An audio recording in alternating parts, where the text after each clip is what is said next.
everyone. This is Carol Copeland Thomas, and you are on Black NSA Straight Talk. We have a really exciting program tonight. We have so much information and just a little bit of time to really share how you can become a really effective international speaker. We have two wonderful guests who have traveled literally the world. I can't tell you how much I admire both of them because of the places that they go, and they gallivant around the globe just like they're going around the quarter, and they do it very effortlessly. But they're going to share some tips and techniques, and I wanted to pair them up because one is a professional speaker, and one has really made her mark in the nonprofit industry, in the nonprofit community as a nonprofit leader, and now she is the Director of Communications for the University of Michigan Health Centers. And the other person is CPAE CSP, one of our beloved speakers with the National Speakers Association. So without further ado, I want to introduce Denise Gray Felder from the University of Michigan, Michigan Medical Center. She is the Director of Communications and probably my oldest friend on the planet, full disclosure, and also CSP, CPAE, Terry Brock. And ironically, we are all from Michigan. That's the interesting thing about this. Wasn't even thinking about that, but we're all born and raised in Michigan. Hello, guys. Thank you so much for joining us. Great to be with you, Carol. So happy. Now, hopefully, Denise is going to join us again. Denise was on earlier. We had a couple of technical glitches. We'll get her back on. But one thing that really impressed me probably 5 or 6 years ago when you did this, Terry, was you went around the world and you blogged. You had a video blog about your experience going around the world. I thought that was so cool. I don't think I'd ever met anybody outside of my father who had been around the world a couple of times. I don't think I'd met anybody who had traveled as extensively as you outside of Denise. Was that a dream of yours, a vision of yours? How, when you look at that experience, did you make that happen? Well, I think it's a matter of putting a lot of different things together. That was for my second and third worldwide trips. I went literally around the world. I like to tell people I went around the world, and not only that, I circumnavigated the globe.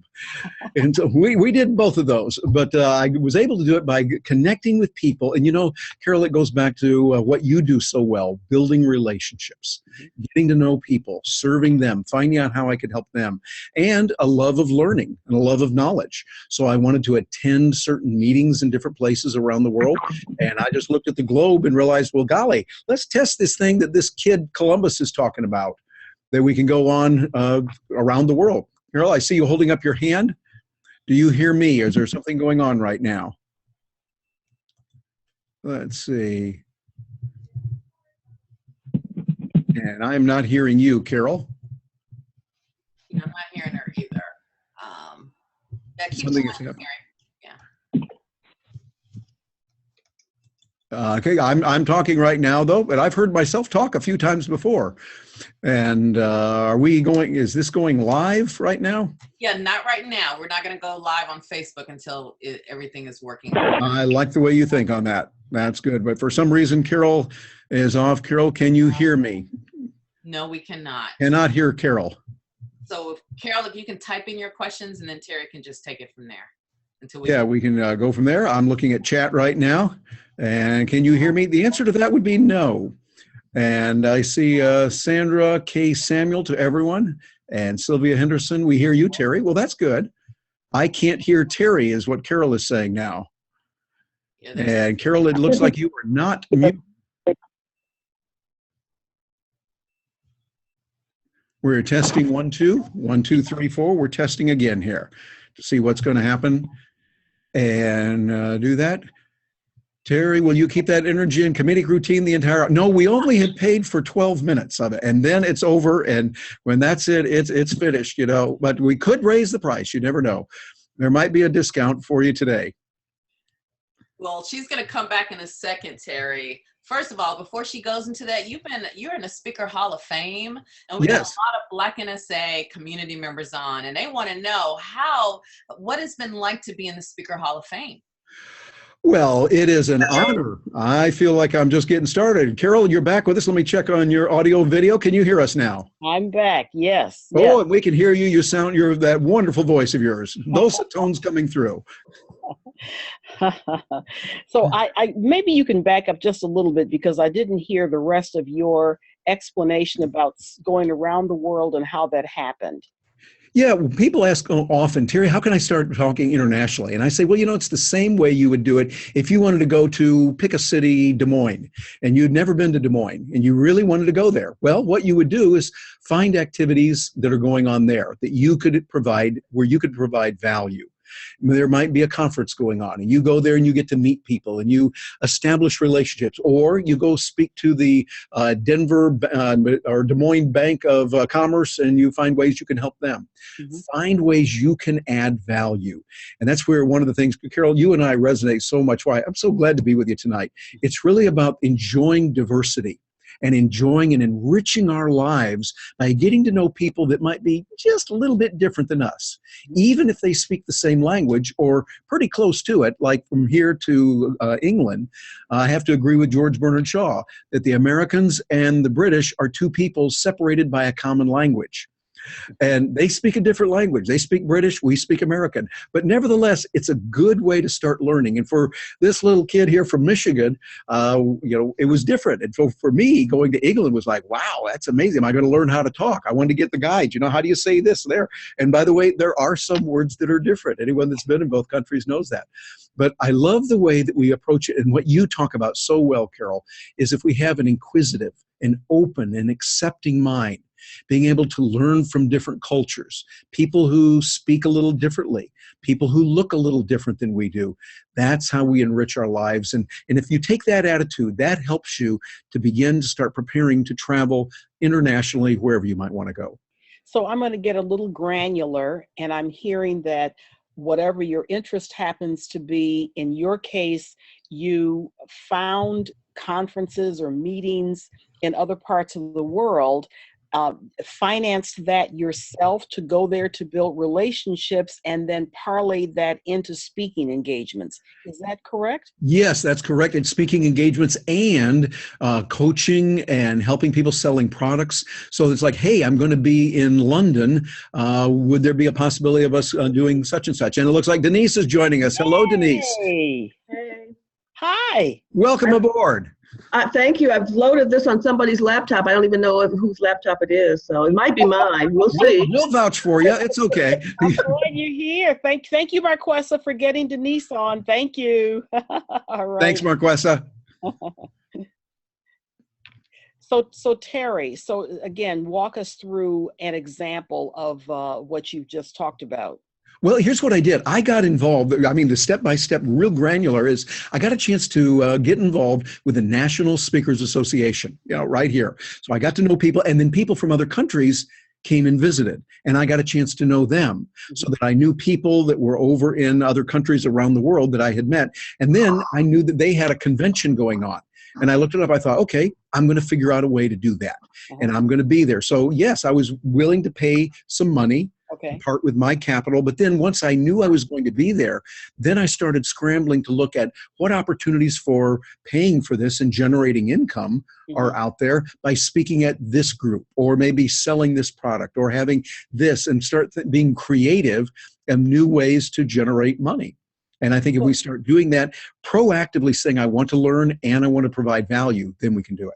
So the initial investment was yours, but what you did was you strategically went to these meetings, went to these activities, connected and met with individuals, but also knew that you had skills and services that you could make available in these countries. And that's how you began leveraging your services and then going back to various countries. That is the key, Carol. Exactly. I really appreciate you giving me an opportunity to talk about that at a granular level, because what you do is you find out how can you add value to their lives.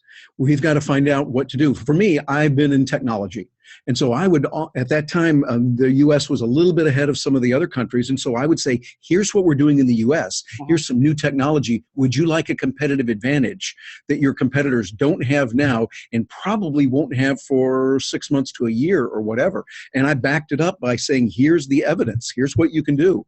So people realize, hey, when they paid so many pounds, they use pound, not dollars, or quid, as they say over in Britain. Here's so many quid, like we'll say dollars or bucks. Here, it's $100. They'll say 100 quid or 100 pounds. And I got a chance to learn. See, I'm learning to speak British here. Yes. But, I put that in there, provided value for them, so that then they seriously had value that their competitors didn't have. And that was a strategy that I took that seemed to work.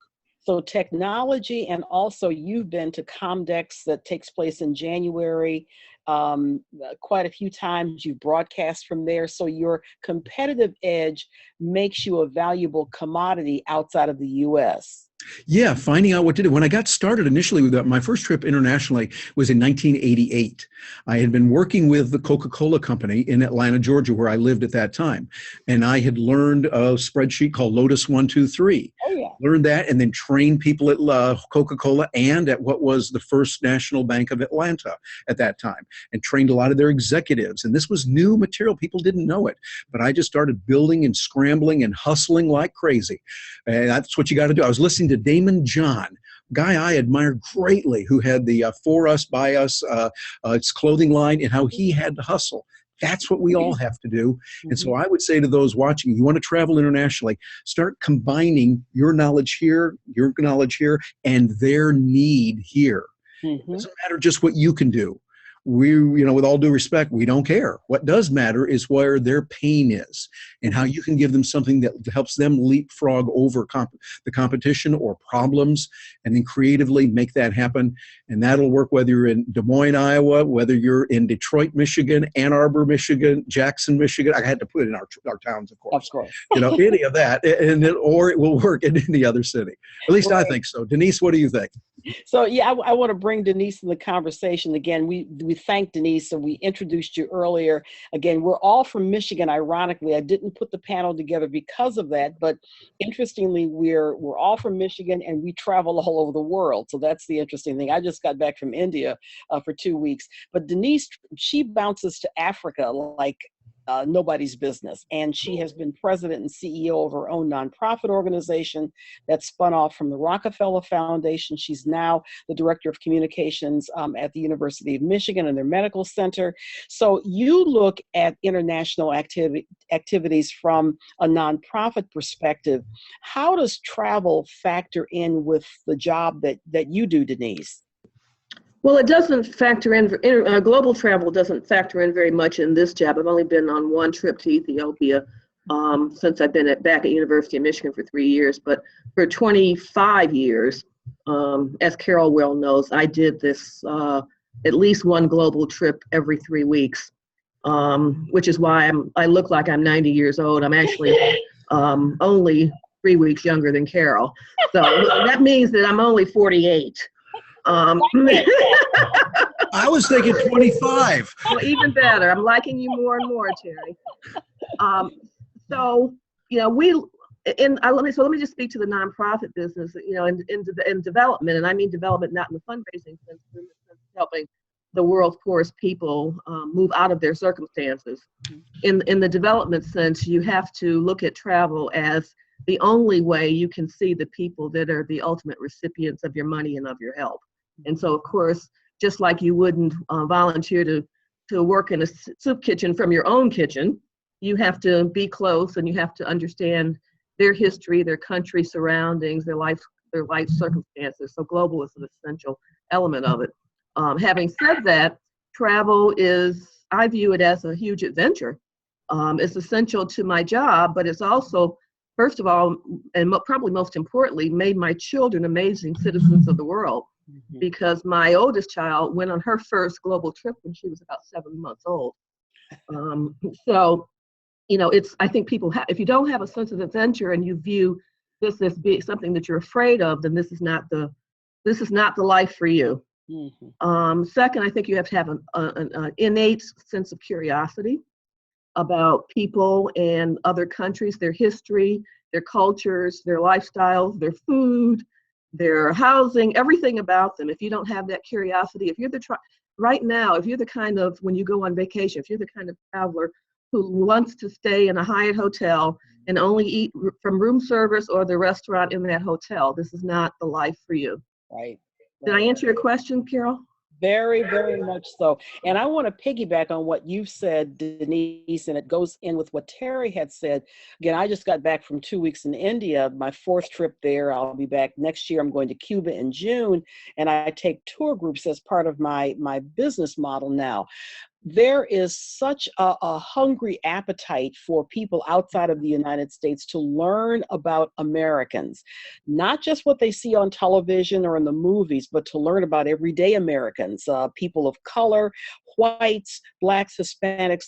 They learn, the more that they can see us outside of the United States and learning about us one-on-one, I think it helps to enhance the overall understanding of Americans. And I think our audience now is pretty much an American audience.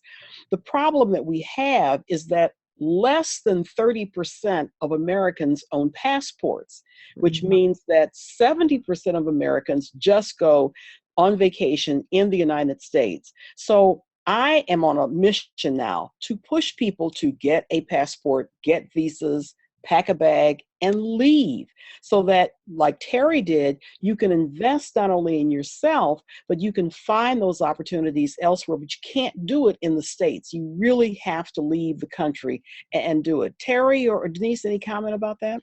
Yeah, I agree completely. I think we learn a lot when we get outside and we see people. I often say, you really find out a whole lot about them and the way they think, usually in the local bar or pub after about the second or third good local drink. Yeah.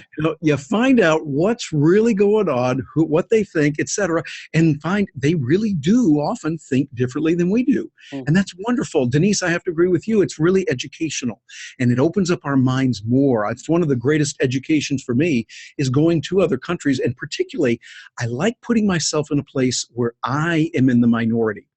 I love going to Japan, and Japan's a great place. I love Tokyo and Fukuoka and seeing cities like that, but I like to get out in the country too, where sometimes there's little kids and I might be the first person they've seen who looks different than they do. And you can see the little kids, like they're pulling on their mother's dresses and going, or whatever they're saying in Japanese that I don't know exactly, but I think they're going, how come his skin is so white? What's wrong with him? His eyes, they don't look normal. Something's wrong. And it's like, that's okay. We learn, and we learn by being around people that are different than us. And the international experience, Carol, I have to agree with you. We need to do more of that. It hurts me that most Americans don't have a passport. And I think it would be really, not that it should be required, but I think they should get it. I just got back from 2 weeks down in Acapulco, Mexico. I was MC for a big conference down there and meeting people from around the world. It really was educational, and I just so enjoy it. And also, I'm thinking about the number of opportunities that there are to speak. We're listening. We're talking actually to an audience that primarily are professional speakers. There are lots of opportunities to speak, obviously for pay, which I've done, and also not for pay. And sometimes your non-paid engagements can be parlayed and can be leveraged into paid engagements. You just don't know. You'll know once you leave the country. One question I wanted to ask, and we're getting some comments in here, and we do want to get some questions in as well. What about, some people are just afraid. They are afraid of what they don't know. They hear things about various countries, and that prevents them from pursuing opportunities. How do you deal with the fear factor and the 199 plus countries that are out there that may or may not pose a threat or danger? Let me ask Denise first and then Terry, because Denise, you go to a lot of developing countries that may be on this list that may be very concerning for some of our listeners. Okay, well, the first thing I think I would say is advice that our mothers would not appreciate me sharing, and that is to ignore the State Department watch list. Because just about every developing country that's ever had any conflict will end up on that list at some point in time. I'm not suggesting anybody do anything stupid or take any unnecessary risk, but typically when you're going to a developing country, and I'm been and worked in about 65 of them, you are going there because these are not countries that have what we have. And so you have to go with that mindset that I'm here to do a job that will help improve the lives and the circumstances of the people that live here, live there. So I think that it helps me always to develop relationships and have very close friendships in countries that may not be as advanced as we are in North America. And I nurture those friendships probably more than I nurture the one that I have with Carol, which is not a good thing because, I love her more than I love many people. But, you have to nurture them. That means you have to go to their houses. You have to celebrate their birthdays. You have to go to their churches or their mosque or their other houses of worship. You have to really live their lives with them as you would do anybody that was here that would be a close friend. I think that's very hard for Americans to do because we are a society where it's very easy for you to stay in your own little comfort zone. Right. So if by nature you're not a person who is comfortable with that, then this probably is not necessarily, at least in the developing world, a place for you. In other developed or rich countries, I think it's a little bit easier because you'll find things that are very comfortable to us. And frankly, just like you wouldn't invite a total stranger into your house in Boston or in, I don't know, where are you, Terry, now these days? And I know it's not Atlanta? Orlando, Florida. Oh, Orlando, okay. So just like you wouldn't invite your people into your homes there that you didn't know, you probably shouldn't do that in some countries as well. Mm-hmm. Great comment too. I was my second trip to India, went to a village that we now support, a village that's way outside of the mainstream activities from Chennai, and walking around just meeting people, and I was absolutely struck with how people invited us in their homes and invited us to have tea. I mean, they didn't think anything of it. Now, these are people who are living very humbly in very humble circumstances. And I was so deeply struck by that, with their hospitality and wanting to have hospitality for people like me that they were just meeting for the first time. Terry, what are your thoughts about this whole safety factor and what it means with travel? Well, I think I'm going to put an exclamation mark behind what Denise said. She is right that we've got to be careful of where we're going, but don't just say, oh, gee, the State Department says don't go. Remember, they err on the side of safety. They say, oh, if there's the slightest chance, because they don't get in trouble for saying don't go when someone doesn't go. They get in trouble if they said, oh, it's okay, and someone did get hurt tragically. But I think wherever you go, and Denise, your point is well taken, wherever you go, whether in Orlando, Florida, where I am, or any other place, you want to be discreet, be careful what you do. And having said that, I want to share something, Carol, with you. I've never shared anywhere in public before. I'm going to do it right now tonight. When I went over my first trip to work with Coca-Cola over in their Central Pacific area, I went to Japan first because I had a love for Japan. I wanted to go, and I took my father with him. It was a surprise gift. I said, Dad, I'm going to take you, because Dad had been stationed in Japan right after the war as part of the occupation forces, the American forces. And we were going to visit the two cities where he had been stationed just to see what had changed. And so we looked at, while we were on the plane, we're flying from Tokyo down to Fukuoka, which was the major city in that part of the country. We were sitting with some people there in these coach seats and everything. There was a gentleman sitting next to my father who had a good haircut like me. I thought he might be a Buddhist monk. I don't know. Well, he was just an extraordinary friendly man. He started speaking with my father, and Dad was able to speak a little of the Japanese he learned. And this gentleman invited Dad and me to join him and his wife and friends at their home in Fukuoka, which was amazing. And the even more amazing thing, that gentleman has now grown to be my brother, my Japanese brother. And we have had a long relationship for many, many years. He's been over here. I've been over there many times. And you really grow a bond like that. And for me to step back and think, at one time, my country where I was born was fighting the country where he was born. Right. Yeah. And it humbled me and hurt even so much when I realized he was a child, I think he was about 2 or 3 years old, not very far from Nagasaki when it was destroyed. Mm. And to realize, wow, my friend here, Bokuden Matsuda-san is his name, from Fukuoka. He is now a very famous Japanese calligrapher. He's on their television. He travels around the world talking about that. And he speaks a little English. I speak a little Japanese, and we're best friends. But to think, but here we are, nations were fighting each other at one time. They had ugly names here for the Japanese. I'm sure they probably had some ugly names for us. And when we can get to know each other internationally, we're less likely to go to war with each other and fight when we can see them as human beings, not just because leaders in this country are telling leaders in that country, we're going to fight you. And by the way, the rest of you peons, go kill each other. I know you haven't seen each other. You don't know anything about it, but just take a gun and go kill each other. And I think we'd be better off getting to know each other as human beings. You know, it's interesting that you'd say that, and I want to shift to a question that we've had that's come in. I have a new friend in the travel industry. We actually went to school together, became certified together, and she lives in Germany. When she was here in Boston, I treated her to lunch, took her around the city, and she's a friend of mine now. And I said, my goodness, who would have thought that my father in World War II fought her grandfather in World War II. Her grandfather was part of the German outfit, the German army. And so here we have the daughter of a Tuskegee airman who was fighting her grandfather during World War II, and yet we're friends. So the world does things like that, and it sort of turns things upside down when you least likely expect it, when you're open and receptive. And that's what travel does, especially when you're speaking overseas.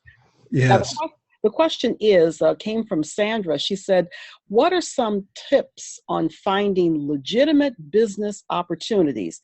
I'm going to throw something out there, and I think Terry has hinted at it.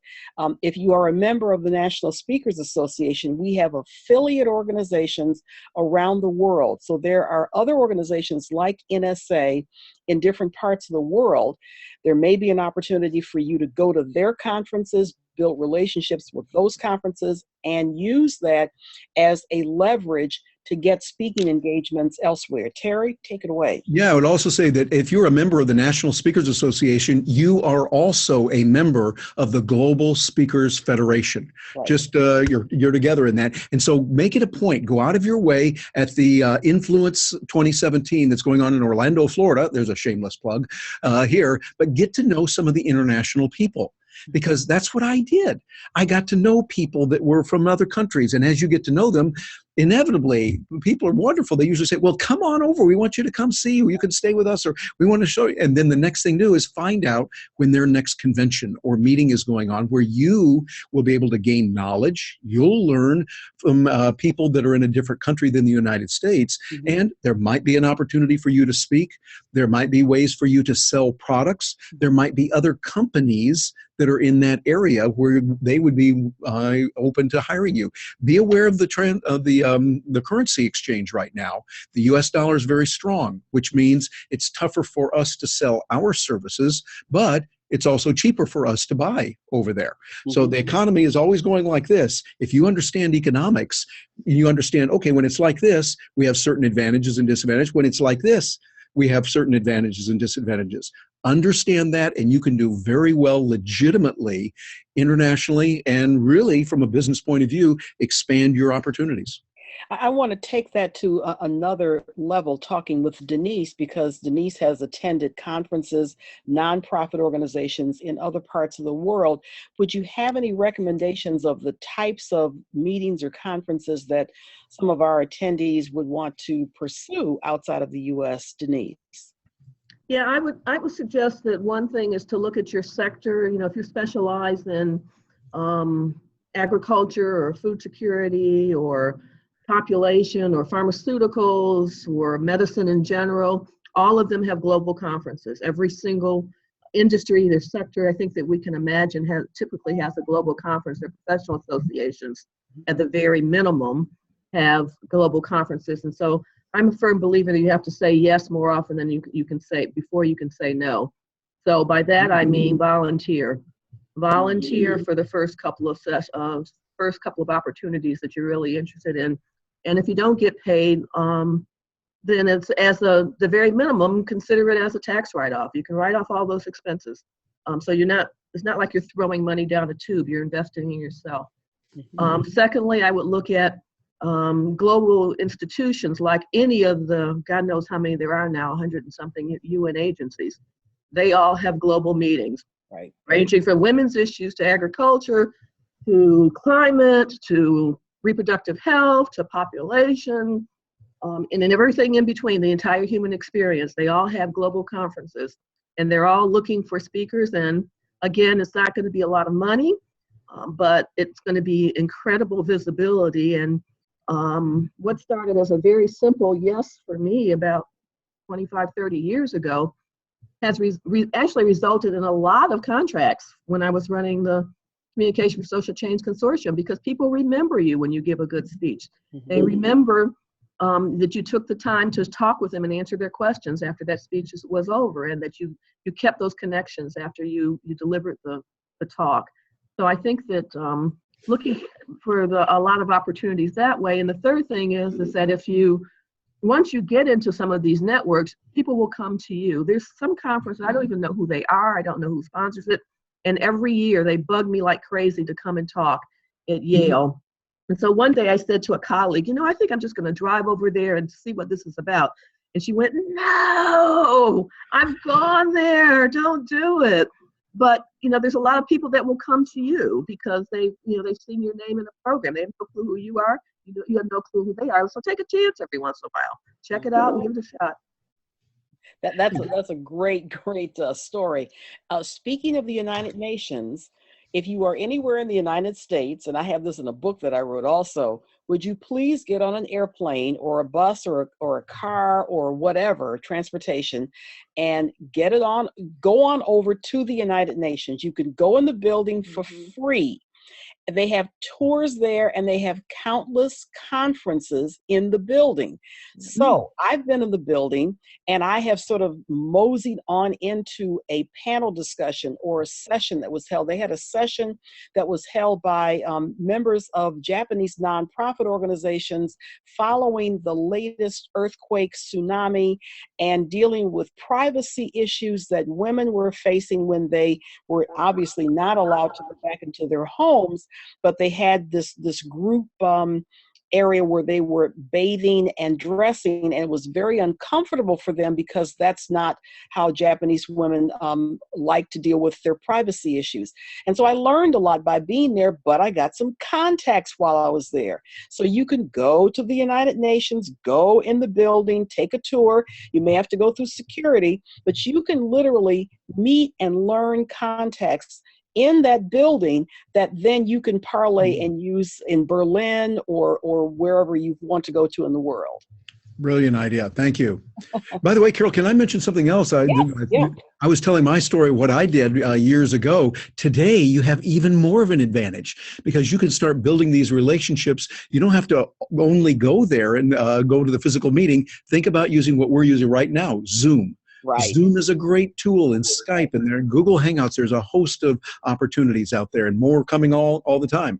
Start building relationships and get to know people, and set up ways that you can get to know people from all around the world. We're doing that right now with the Global Speakers Federation. People from around the world get on Zoom, and you literally see people from all over the world right there. You get to know them, and then that builds the relationship so that you can then get involved in other ways. That's a great point. Again, we're just sort of valuing the importance of technology that we're using. Yeah, and social media in particular, your Yes. your LinkedIn profile, your Facebook pages, even your Twitter accounts. People all over the world are following me on Twitter. I have no clue how they even know my name. Right. That is so true. And you'll love this.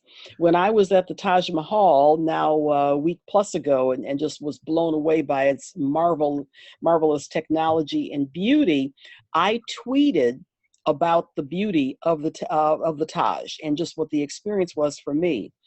The official Taj Mahal account for Twitter retweeted my tweet. Ooh. And it stayed the first and foremost tweet for more than a week. I was very, very proud of that. Wow. So Good for again, you. yeah, I was blown away by that. So that was quite an amazing feat. But again, technology, another thing that you can do is based on your expertise, whatever your expertise happens to be, time management or dealing with people or difficult people, perhaps you could put together a 15 or a 20-minute demo presentation. You can record it on Zoom or Skype or whatever the platform happens to be, and then store it on your website or your YouTube channel or whatever your platform happens to be, so that people, again, overseas. Now, Denise has said that because they've heard her speak, they know who she is, they feel comfortable and they trust her, along with Terry, to go back and ask them to speak again. So if you are unknown outside of the United States, put information on your website or your YouTube account so that people can see you in action. A demo video, something that you're doing, answering a question, just something where people can really get a sense of who you are, and you never know where that's going to lead you. Absolutely. That's the point, right. Terry, I wanted to ask you, and again, we'd love to have some more questions to come in. I think people are just like, oh, this is amazing. This is such good information. But I wanted to ask you, Denise, how do you juggle and handle, and I'll ask Terry the same question too, how do you juggle and handle the investment that you make in traveling overseas? There's some people who have the desire, but perhaps they're trying to figure out, is this going to really cost me a lot of money where I've got to take out a second mortgage or take out a bank loan in order to buy these tickets and go elsewhere? How do you manage that, Denise, first? Well, it is, I mean, the ticket prices are not, I like to say, I have a very dear friend who has always said to me she'd rather go to Paris than Africa. And you might imagine how that goes down with me. And, actually, so one too many times of hearing that quote, I actually looked it up, and I can go to Accra cheaper than I can go to Paris. So it actually, I think that our assumptions sometimes we should challenge our own assumptions, that the costs are not necessarily as high as we think. I've been dreaming in the last couple of weeks, because I'm so snowbound to Michigan at the moment, of going to Botswana. So I just the other day got on line to look at a trip to Gaborone, and the ticket was $990. Okay. So that doesn't seem to be out of the reach of many people that are working every day. I don't know about everybody else on the call, but I'm worth more than $1,000 myself. I view it as an investment in myself if I'm using my own money. Of course, the ideal thing is to have a client and to use somebody else's money, but you don't have to travel first class. Premium economy on British Airways is still very reasonably priced. South African Airways, which goes to a lot of places other than South Africa. You can even fly from most places in the East Coast to Britain on SAA. And they have a business economy that's just lovely. So you don't have to necessarily only think that you're going to spend $5,000, $6,000, $7,000. You can get a trip that's reasonably priced. And again, I would just say that it's investment in yourself. It's investment in your business. I'm going to call also Emirates. I've flown on Emirates now a number of times back and forth to India, and leveraged that flight back and forth into them becoming one of my sponsors. Okay. So we have had a very wonderful relationship. I won't go into all the details, but they have specials. So again, you can fly on Emirates for under $1,000 to various points in the Middle East, into India, and they also fly to Africa and now Europe. So you can pick your, pick your airline, your favorite carrier, build a relationship with them, and figure out how you can use their sale tickets to your advantage. Terry?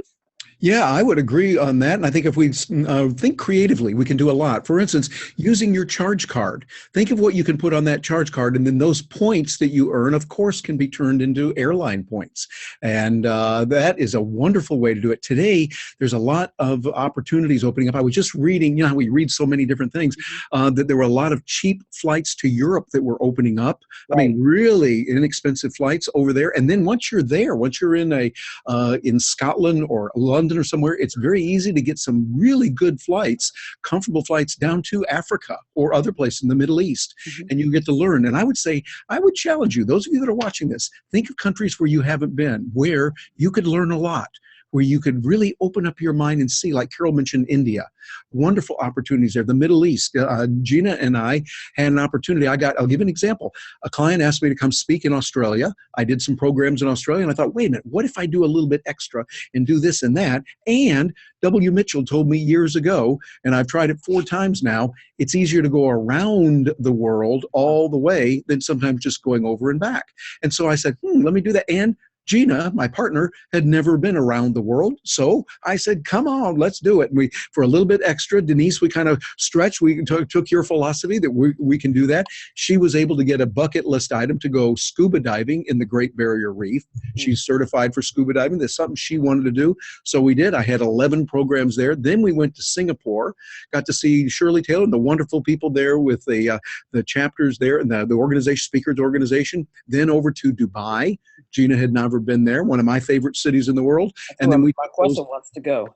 Yeah, it's great. And then that wonderful Emirates Air. We took Emirates Air direct nonstop. I like those words. Yes. Direct nonstop from Dubai to Orlando. And it was marvelous. And so we went around and we discovered that kid, Christopher Columbus, was right. The world really is round. And you could do the round the world trip, I think, for what, maybe $5,000 or so? It depends something like that. Which way you go, I think. Yeah. Yeah. And also, by the way, very, very important, do not go east. Go west. Right. The reason you're fighting jet lag all the way when you go east, and you're going, oh no, when you're going west, well, it's kind of like college. You're just staying up a little bit later. Now, Denise, I realize that little trade school there on State Street in Ann Arbor, I think with all of the Wolverines running around, you know, they never do those kind of parties. But I know that other little trade school up in East Lansing with all the Spartans running around, they'll do that kind of thing though, right? Yeah. I would say too, Carol, one thing that I tell anybody, if there's anybody on the call that's young or considering getting married at whatever age, why spend $10,000 on a wedding? Spend $10,000 either on the trip, and I'm not talking about to Dominican Republic, Punta Cana, so you can sit on the beach and drink Mai Tais all day, but to some place where you will expand your horizons. You'll still have lovely beaches if you pick the right place, and you'll have a life-altering experience, and you didn't spend it all on a dress and a hall and a wedding. Absolutely. That is great advice. And now, again, I would sort of piggyback on that. There are a couple of really good blogs, travel blogs that are put out by young people, young adults. Mark Weens is one of them. I'll put his name in the chat box. He is based in Thailand. He is Chinese American, mixed ancestry, really focuses on food quite a bit, travels around the world, literally now has like 250,000 subscribers. But you can learn a lot from these travel bloggers about how to save money. You can couch surf, you can stay at youth hostels that are clean and very respectable, and save a lot of money, but see the world and build your contacts. So who's to say that maybe you want to go to the German Speakers Association convention, and you have enough money to get over there. Maybe you stay at a hostel while you're there and build relationships so that maybe the next time when you go back, you could stay at somebody's house. But there are ways where you can cut down and cut back on money and not, as Denise had said, spend an arm and a leg, but really see the sights and learn a lot and build relationships and get some speaking engagements. Yes. Right. So we have just about another 10 minutes to go, and I want to ask you, how do you deal with the touchy political subjects? I had to be very careful out of the United States just because of our present administration. Excuse me. And this is a true story. They didn't ask me this question. They didn't ask any of my travelers this question, but I have another friend who goes to India all the time. She takes students there. She took a number of students from a Midwest university, and as these students entered into the country, they were asked who they voted for. The customs officers in India asked them who they voted for. Yes, sirree. Whoa. And yeah. So our political decisions are certainly impacting travel situations. How are you handling politics when you're traveling? Denise, let me start with you. Well, I spend a lot of time with regret that I didn't get my Jamaican passport when I could have. And now I can't. So if you have I'm seriously, because there's a time limit after your parent passes away in Jamaica, and I've exceeded that time limit. But if you have an opportunity to get a second passport from a country that will not require you to deny your U.S. citizenship, I would, and there are many, I would seriously think about doing that in all seriousness. Secondly is that I've learned over the years when I'm going back someplace that I know well and I have friends, I let them know that I'm coming and they pick me up at the airport. One of the great things about many countries is that their immigration and customs officials are a lot more amenable to people that they know or relationships or people of power. So if you happen to know someone who's a member of the government there, ask he or she to send somebody to meet you at the airport is always a very good trick because nobody will bother you. That works also when you're working or giving a speech for the UN or another multilateral or bilateral organization. And I assume it also works with large industries too. If they send somebody to meet you at the airport, the likelihood that you'll get harassed is really great. I think, frankly, and I won't monopolize all the time, but I think the last thing I would say is that I think we need to add to our list of worries coming back into this country. That Muhammad Ali Jr., Muhammad Ali's son, was just stopped the other day entering Fort Lauderdale from Jamaica. So he wasn't in a country that's on anybody's watch list, and he was coming home. He's a U.S. citizen, and he was stopped and detained for 2 hours. My son is leaving for Havana on Friday. He knows the country well. He's fluent in Spanish. He lived there for study abroad, and I'm worried. That's the only thing I'm worried about is him being able to get home. I think that, however, if we make clear that we're there to help those countries, we're there to invest part of ourselves or our businesses in those countries, one should be okay, I hope. Great points. Terry Brock? Well, my point of view has always been I'm there to learn. I'm as a guest in their country. And so I think too many times Americans have received a bad name going out overseas going, well, this is the way we did it. Hey, we won the big one and all this kind of nonsense that Americans can say. When we go over with that kind of arrogant, pious attitude, we're in trouble and deserve to be. I think if we can be much more accommodating and understand where they're coming from, what they believe is very important. I see going over, that's important. I left the U.S. the day after the election. I would say, I joke with people. I said, well, if Trump is elected, I'm leaving the country. And if Hillary's elected, I'm leaving the country. So I was leaving the country either way, going to a conference over there. But it was amazing when I went to Amsterdam for a conference. Immediately, taxi drivers were asking me, what did you think of the election? What did you think? And it was interesting to hear the talk about it. And for me, Carol, you know me, I'm not political on either side. I just vote for NODA, none of the above. And that's my favorite candidate. But I'm very concerned also coming in. And matter of fact, I'm going to do something I had not even planned. I'm looking at an article that I just saw today.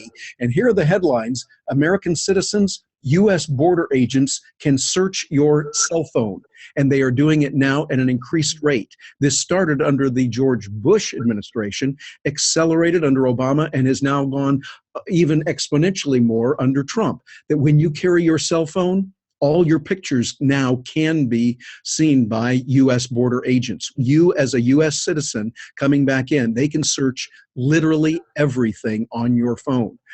For me, I heard of a little thing called the Fourth Amendment. And I thought when we used to use it and when it was relevant, it was really important. And I really do have concerns about that right now. Frankly, I don't know what to do, but I'm looking at it right now. And this is, by the way, from NBC News. Not exactly real radical, left or right wing. This is NBC News, and it's out there right now. I'm looking at it as we're recording this today. And so I'm concerned of what I see and what they can do. When I go to other countries, I see much more. It's much easier, like getting into London or going into Hong Kong, going into the Netherlands. Very easy. Coming into the United States, dogs all around, people with guns, combat-ready guns. And just as an American, as a person who was born and raised in Michigan, grew up thinking we're the best and all that, I'm very concerned right now when I see what is happening to the country I love. So we have to be aware of these things, and I wanted to bring that up as we begin to close out our Black NSA Straight Talk program. So yes, you have to be aware of these situations, but it shouldn't cripple you and stop you from traveling elsewhere. I remember my first trip 12 years ago to Kenya. I just wanted to go there so badly because my dad had lived there for 10 years.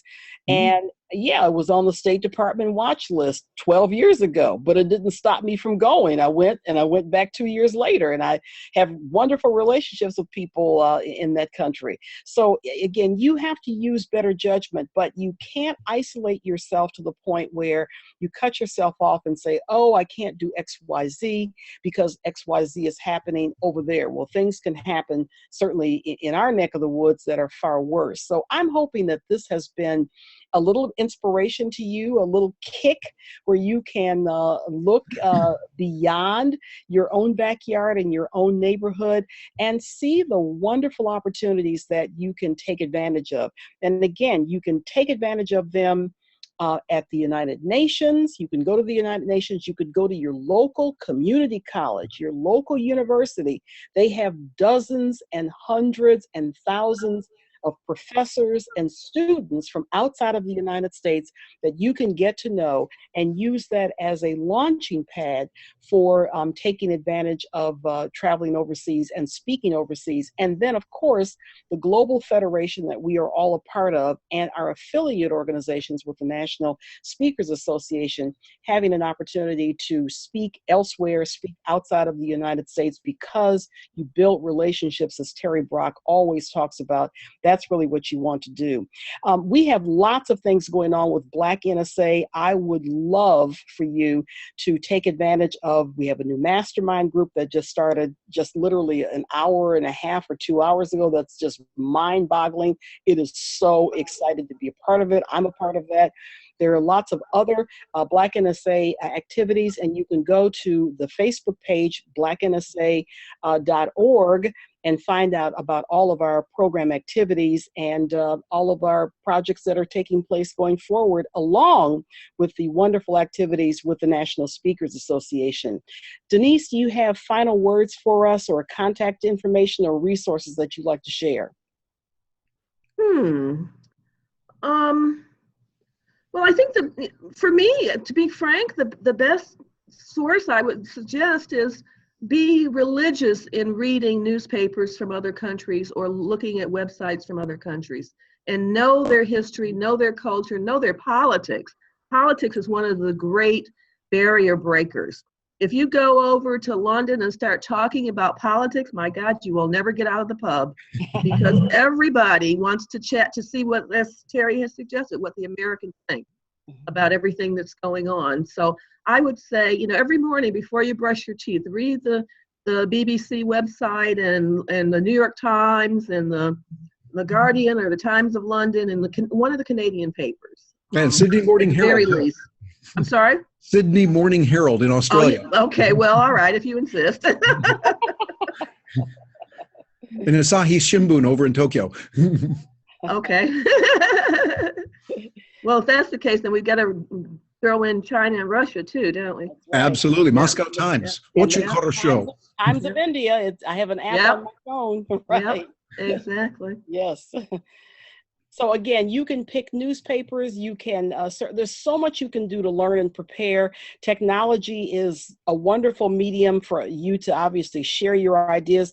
Think about doing a demo program that you can put on your website, your Facebook page, your YouTube channel, so that people can get to know you technology-wise based on your services that you offer. And then just the sky is a limit in terms of taking care of that. Terry, thoughts, comments, and Well, your website as well? yes, indeed. First of all, thank you so much for having me on, Carol and Denise. Lovely to meet you. Really enjoyed this, and we'll have to all connect in real life. But I would say there's a lot going on. We have our eyes wide open, but the opportunities are enormous. Don't let that hold you back. Make it a plan to look at your life and your business from an international perspective. There are a lot of opportunities out there, and as economies go up and down, that's normal. You know, sometimes it's going to go down, sometimes it's going to go up. Think internationally, and you can balance that out. You also develop a much more enriched life that way. And another thing we haven't mentioned yet is I would suggest strongly become proficient in at least one other language. The old joke that they used to say all the time, it's so old, but it's so true. What do you call someone who speaks 2 languages? Bilingual. What do you call someone who speaks 3 languages? Trilingual. What do you call someone who speaks 1 language? American. Yes. Yeah.